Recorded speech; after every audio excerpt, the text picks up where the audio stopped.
ఒకప్పుడు 5 సంవత్సరాల్లో DSC notification ఎక్కడా అని ఎదురు చూసిన నిరుద్యోగుల్ని విద్యార్థుల్ని మనం చూస్తూనే ఉన్నాం. ఇప్పుడు కూటమి ప్రభుత్వం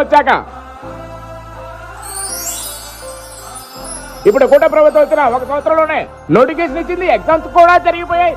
అందులో డిస్ట్రిక్ట్ సెకండ్ వచ్చిన ఒక మహిళ, ఆవిడ ఆనందాన్ని ఆవిడ మాటలోనే విందాం. మొన్న జరిగిన డిఎస్సి ఎగ్జామ్స్ రిజల్ట్స్ లో నేను డిస్ట్రిక్ట్ సెకండ్ వచ్చాను.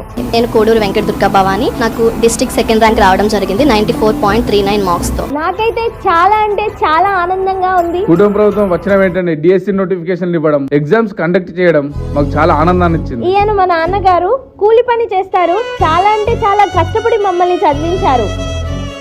ఈ డిఎస్సి నోటిఫికేషన్ ని దగ్గరుండి స్టెప్ బై స్టెప్ ముందుకు తీసుకెళ్లిన విద్యాశాఖ మంత్రి నారా లోకేష్ గారికి మేము కృతజ్ఞతలు తెలుపుతున్నాం. అసలు డిఎస్సి నోటిఫికేషన్లు ఉంటేనే కదండి మాలోని ప్రతిభ తెలిసేది. ముందుగా నోటిఫికేషన్ ఉంటేనే మా ప్రతిభ మీరు గుర్తించడం కానీ మాకు జాబ్లు వచ్చేది. డిఎస్సి నోటిఫికేషన్లు రిలీజ్ చేసినటువంటి చంద్రబాబు నాయుడు గారికి మేమైతే చాలా కృతజ్ఞతలు తెలియజేసుకుంటున్నామండి. నెక్స్ట్ మంత్ పోస్టింగ్ ఇస్తా అన్నారు. దానికి మేము చాలా ఆనందపడుతున్నాం. గత 5 సంవత్సరాలుగా మేము చాలా సైలెన్స్ గా ఉండిపోయామండి. జగన్ ప్రభుత్వంలో ఒక్క డిఎస్సి నోటిఫికేషన్ కూడా రాలేదు. కూటమి ప్రభుత్వం వచ్చాక డిఎస్సి నోటిఫికేషన్లు వచ్చాయి. మాకు జాబులు కూడా వచ్చాయి. మేము చాలా గర్వంగా ఫీల్ అవుతున్నాం మేము టీచర్లమని చెప్పుకోవడానికి.